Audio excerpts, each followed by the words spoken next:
Hello, this is Mr. Delabruere, and today I will be practicing Essential Elements Exercise 98. I'll be practicing it on trumpet, and then I'll be going over just a few of the things that you need to know to practice it and perform it on your own.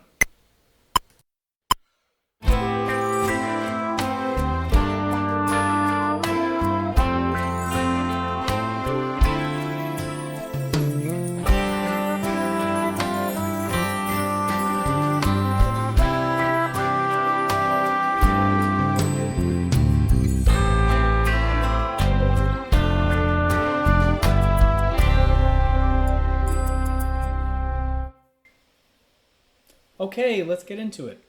The first place to look is the time signature. That's always where I look first when I'm getting a new piece of music or practicing something for the first time.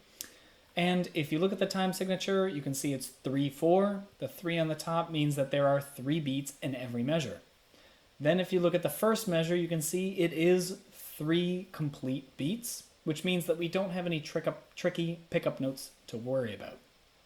The next thing to look at is the key signature, so that we can check to see which sharps and flats we have. In this case, the sharps and flats are the same ones that we're used to. But again, if you now look at the first measure, you can see we've actually got an exception on the second note of the piece. So on beat 2 of measure 1, we have a concert E natural. This is the same note that we used in Stars and Stripes Forever, which we worked on for the Jamboree.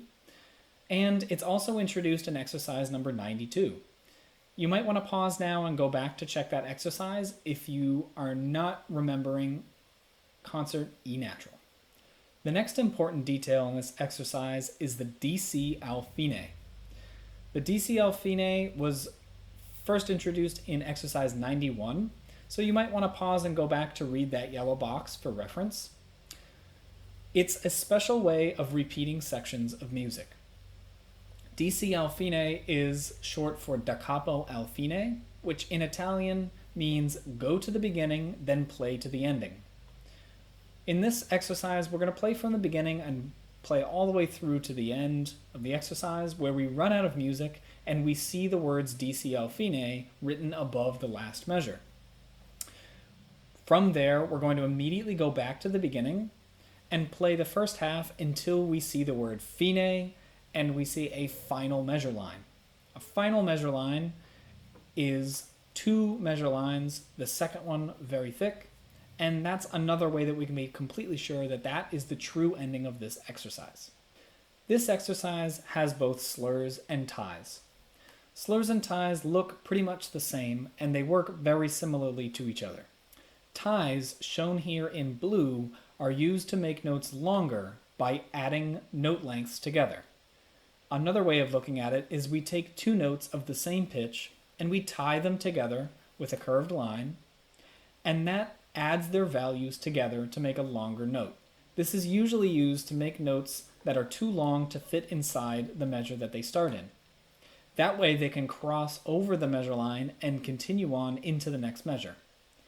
In this exercise, in measures 3 and 4, that's how we can have a single note last for 4 beats, even though there are only 3 beats in every measure.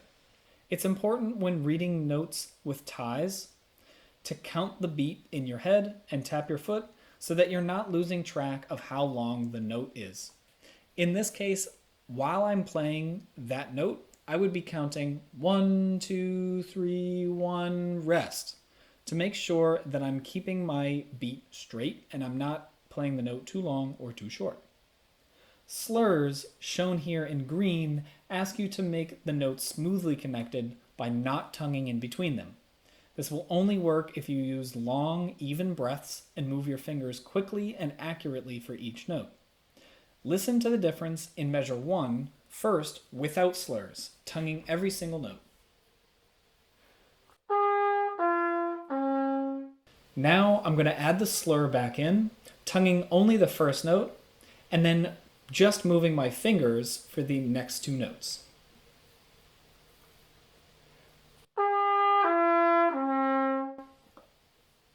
You should be able to hear that the slurs are much smoother in the second example where I'm not tonguing in between these notes. The only exception to the rule of not tonguing slurred notes is for trombone. Trombonists, you will still tongue every single note, but you'll have to use as light a tongue as possible. I think of my tonguing for trombone slurs in the first few measures kind of like this. Ta-da-da, ta-da-ta. That extremely light tongue is going to give us just enough clarity where we can move our slide quickly and still make the notes sound smoothly connected. Here is the exercise marked with ties in blue, slurs in green, and every tongued note marked with the letter T. Finally, I'd like to wrap up by issuing a challenge to all woodwind and brass players. I want to know if you can play this exercise in only 3 breaths, breathing nice and deep before you start, and then breathing on every rest before you come back in. If you can do that and play this exercise in only 3 breaths, then it means you're on really good standing for your breath control and you're getting bigger and stronger lungs.